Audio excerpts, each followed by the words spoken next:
My name is Dan Moshavi. I'm currently serving as the Dean of the College of Business at Montana State University.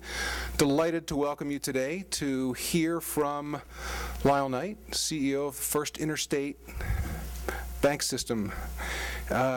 This particular talk is part of our Orser Executive Speakers Forum, sponsored by an alum of the College of Business, David Orser, and his wife, Ossie Abrams. Can you round of applause for these folks for making this event possible?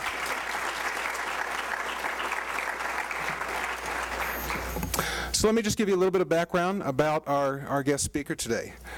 With a degree in banking and finance from the University of Utah and top honors at the Pacific Coast Banking School at the University of Washington, Lyle Knight has extensive training in the banking and finance field.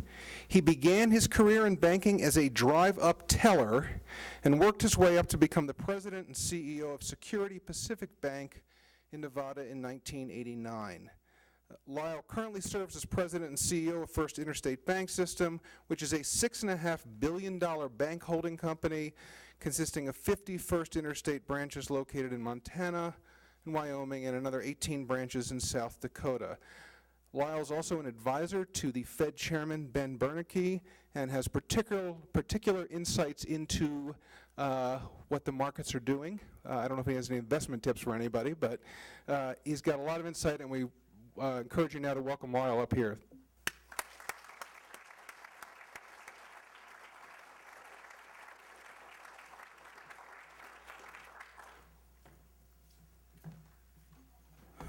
What an exciting time to be a student. Holy cow.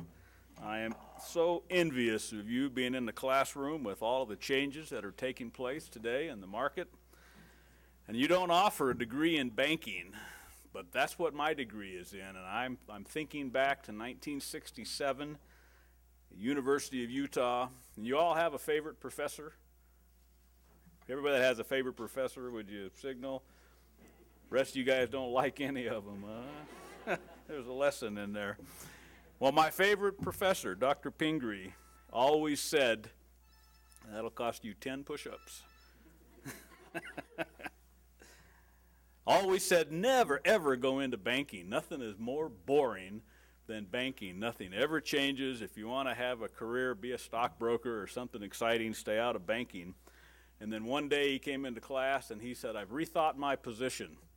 He said, I suggest all of you, if you want to get to the top in a hurry, if you're the least bit aggressive and the least bit intelligent, you'll rise right to the top in banking. Go into banking. And the guy next to me nudged me and he said he must have got turned down for a loan yesterday. And I think that's probably the case. So I am envious that you're here and able to talk about the academics of what's going on in the marketplace. I appreciate Dan Moshavi, appreciate you originating this and asking me to be here. We had a nice lunch a few weeks ago as we talked about the potential to speak to the students. And for David Orser and Ossie Abrams, what a great way to endow education and endow universities. So thank you for being the sponsors of this program. I'll tell you, the last time I got to speak in front of a student body, a young lady came up after I was done, and she was so excited. And she said, Mr. Knight, I just want you to know that your speech was, it was just superfluous. And I kind of smugly smiled to myself at her lack of command of the English language and thought I'd have a little bit of fun with her. And I said, well, thank you very much. I've been thinking about giving it posthumously. And she said, oh, that'd be great. The sooner the better. So I think she really knew what she was talking about. If I could convince all of you to meet me here 5 years from now in this auditorium at this stated hour, what we would say is, why didn't we buy bank stocks back in 2008 when they were so cheap? And why didn't we get a Surfside condo in Miami Beach when they were giving them away? And how about that lot there in Las Vegas on the golf course? Could have bought it for a song in 2008, but here we are facing it, looking at it on the downside of a business cycle, and we can't see the end of it. And all we see is what we're fed through the media, and it goes through our filter system, and it's hard for those of us living in times of recession to see them as times of opportunity. But clearly, that's what's in front of us today, are times of opportunity. So I've been in this business now for 38 years, if you can imagine. And in 38 years, for any of you old enough to remember the 70s, you know, I lived through a financial crisis in the 70s. We had prime interest rate set at 21%. You imagine, you remember that, David, 21% prime rate. Even for petroleum companies, it was 21%. And then in the 80s, we had this huge financial crisis where we lost an entire industry. We lost the savings and loan industry in the 80s. Then in the late 90s, we had a tech bubble where the stock market crashed and technology companies all around the world found themselves in financial strife because they got overvalued. And now here we are in 2000, and we find ourselves in a credit crisis. And if I've learned anything in 38 years, it's that if you've seen one financial crisis, you've seen one financial crisis. That's my best line, and I never get people engaged in that one. But the message is clearly that they're all different. Different underpinnings cause crises, and different methods get us out of crises. And this one is truly different than any that I've seen or that you've seen. But what I have from time to time are people saying to me, how's the economy?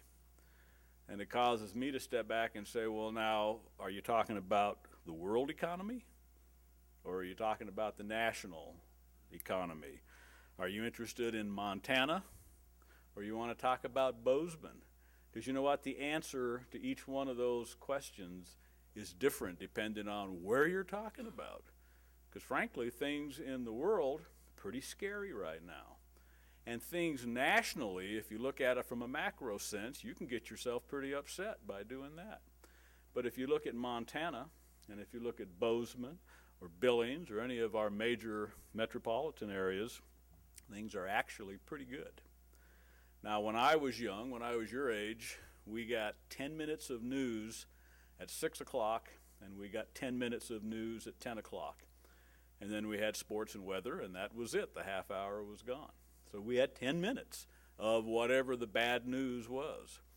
And what we get today is 24 hours of that same story, sliced and diced and come back at us in different ways, to where we can talk ourselves into pretty tough times and get pretty gloomy about what's going on. So what I hope to do today is maybe add context and to help you see it from perhaps a different angle than what you would hear or see in the news media.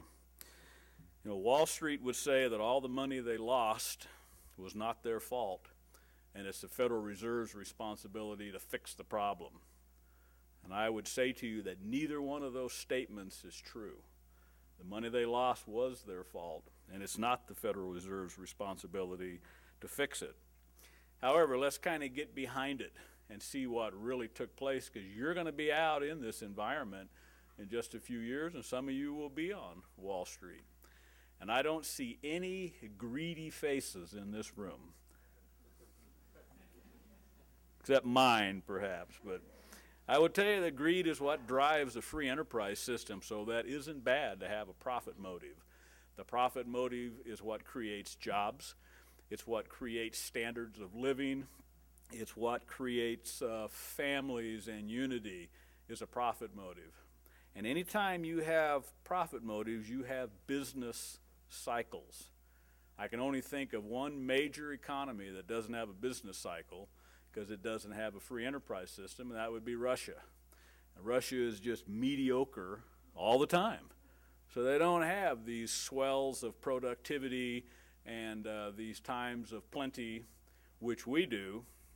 And then we have recessions. Recessions are a very natural part of our normal business cycle, and we shouldn't be so surprised when we find ourselves in one.